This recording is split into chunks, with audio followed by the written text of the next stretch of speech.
A few days ago, we got the news that the Raiders had released linebacker Germaine Pratt. No trade, no conditions, just a straight release. And honestly, that came as a surprise because the Raiders could have easily acquired a late-round pick for him. What's really going on behind the scenes, we'll find out once more details come out. But the timing and the moves that followed say a lot. Right after that release, the Raiders made two quick moves. They signed linebacker Jon Rhattigan to the active roster and brought in Jamin Davis to the practice squad. Now, I'm going to explain exactly what this means for the team, what it says about Pete Carroll's plan, and why I think these moves might just shock the rest of the NFL. But before we go deeper, there's one more move that caught my attention.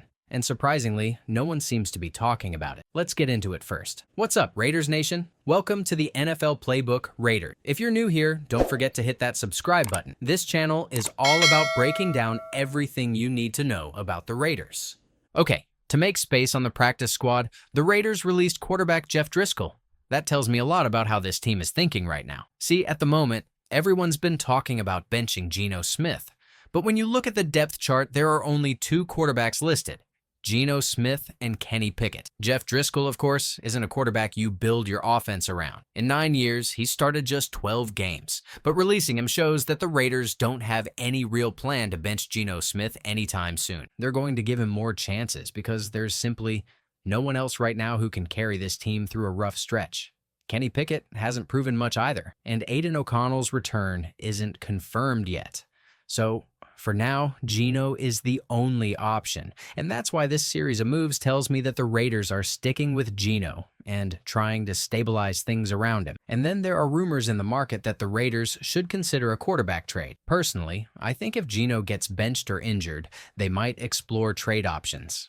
I've seen two names being discussed in the market, but honestly, neither of them inspires much confidence that the Raiders could finish this season strong. One of those names is Russell Wilson, who's already been benched by his team. The rookie quarterback has taken over, and Shedeur Sanders is currently third on the depth chart.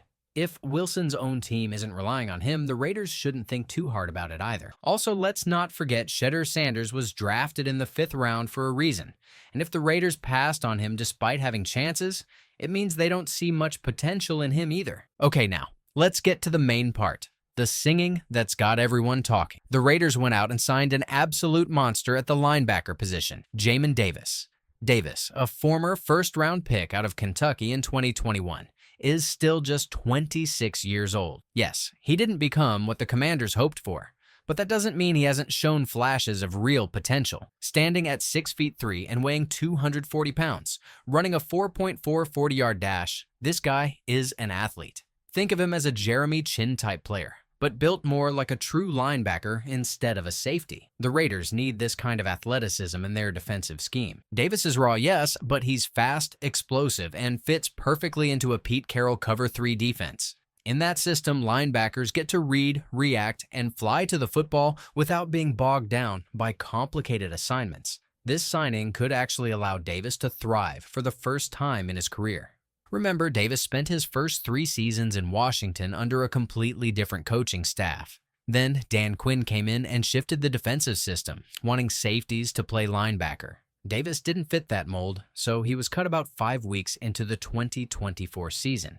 He had a brief stint with the Vikings, flashed at times, but they didn't re-sign him for 2025. So, when the Raiders reached out, this was the perfect opportunity. A real scheme fit for him, a place that values athletic linebackers who can cover and blitz. And being a former first-round pick, the upside is absolutely real. When you watch Davis on film, you see why this is exciting. There are plays where he lines up in coverage against elite players like Jalen Waddle or Bijan Robinson and holds his own, breaking up passes, reading routes, reacting instantly. For a linebacker his size, that's rare. He's fluid, fast, and physical. Then there are the snaps where he rushes off the edge, dipping under blocks, generating pressure, bringing the quarterback down. Over his career, he's logged around 22 total pressures, and you can see why coaches still believe in his potential. The Raiders will likely use Davis as an outside linebacker, similar to how they used Germaine Pratt before. But unlike Pratt, Davis seems comfortable on the line of scrimmage. He's explosive enough to get into the backfield and disciplined enough to handle coverage responsibilities when needed. Now, the Raiders also made another move that connects directly to Pete Carroll's past. They signed Jon Rhattigan to the active roster, a player Carroll already knows from his time in Seattle. Carroll said it himself. He's the real deal. A really good football player. Rhattigan might not be the flashy signing fans were hoping for, but he's solid, understands Carroll's defensive philosophy, and fits the culture they're trying to build.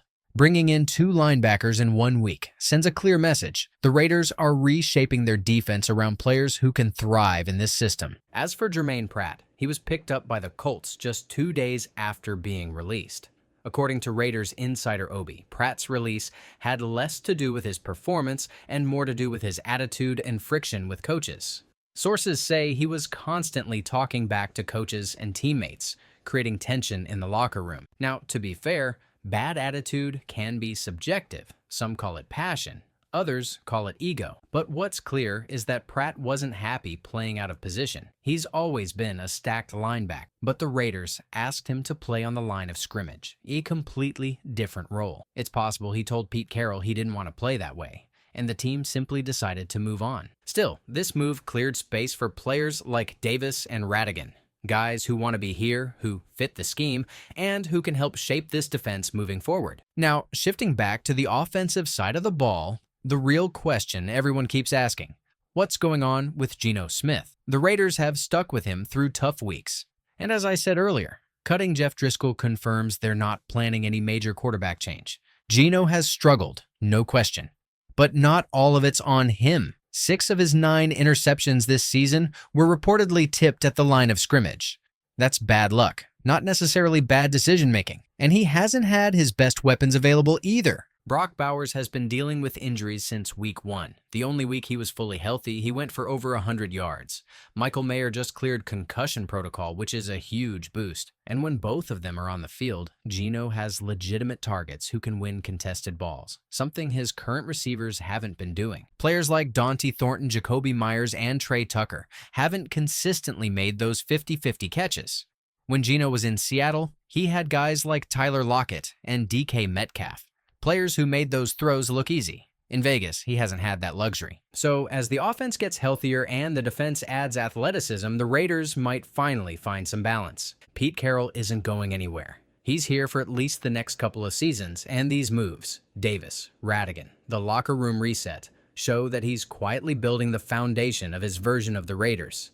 And look, it's been a rough start, but the season isn't over yet. The Raiders can still turn things around. It starts this week against the Tennessee Titans, a winnable game. If they can't win this one, then yeah, maybe it's time to think about the future and regroup. But if they pull off a win, get healthier, and build some momentum heading into the Chiefs game, things could look very different very quickly.